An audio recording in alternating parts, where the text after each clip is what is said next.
জন্মাষ্টমী এখনো অনেক দিন বাকি, কিন্তু কেকের অর্ডারটা পেয়েছিলাম আমি জন্মাষ্টমী থিমেরই। তার আগে তোমরা যারা আমায় চেনো না, আমি হলাম প্রিয়াঙ্কা। আমি বাসায় বাকুলিয়া থেকে ছোট্ট একটি হোম বেকারি চালাই।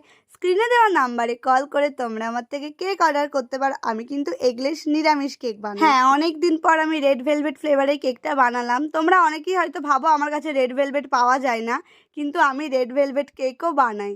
আর রেড ভেলভেট কেক কিন্তু বাকি কেকের থেকে একটু এক্সপেন্সিভ হয়, কারণ এর মধ্যে থাকে ক্রিম চিজ। অন্যান্য নর্মাল দোকানে তোমরা রেড ভেলভেট কেক খেয়েছো নর্মাল ক্রিম দিয়ে, কিন্তু authentic red velvet cake cream cheese দিয়ে হয়, যেটা আমি প্রোভাইড করে থাকি। তো কাস্টমার আমাকে বলেছিল রেড ভেলভেট ফ্লেভারটাই করে দিতে, আর এরকম মাটকা থিম হবে। তো সব মিলিয়ে আমি চেষ্টা করেছি কাস্টমারের মন মতো করার, আর সে আমাকে কমেন্টে রিভিউ দিয়েছিল তাদের খুব ভালো লেগেছে কেকটা। আর কেকটার ফাইনাল লুকটা দেখে তোমরা জানাও আমি কতটা ভালো মাটকাটা বানাতে পেরেছি। এই মাটকাটার যে ছোট্ট একটা ক্লিপ তোমরা দেখতে পাচ্ছ, এটা বানাতে আমার 30 মিনিট টু 1 আওয়ার সময় লেগে গেছিলো। হ্যাঁ হ্যাঁ, ঠিক শুনছো, 1 ঘন্টার কাছাকাছি সময় লেগেছে এই মাটকার শেপটা আমাকে আনতে।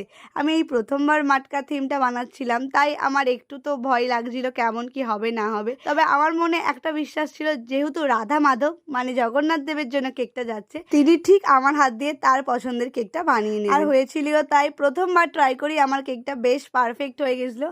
আচ্ছা, এরই মাঝে বলে রাখি, এই সমস্ত ঠাকুরের কেকের জন্য আমি কিন্তু আলাদাভাবে সমস্ত কিছু বানিয়ে থাকি।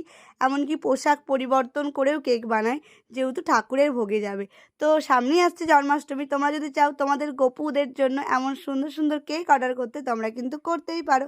এই হচ্ছে কেকটার ফাইনাল লুক। তো আজকের মতো বাই বাই।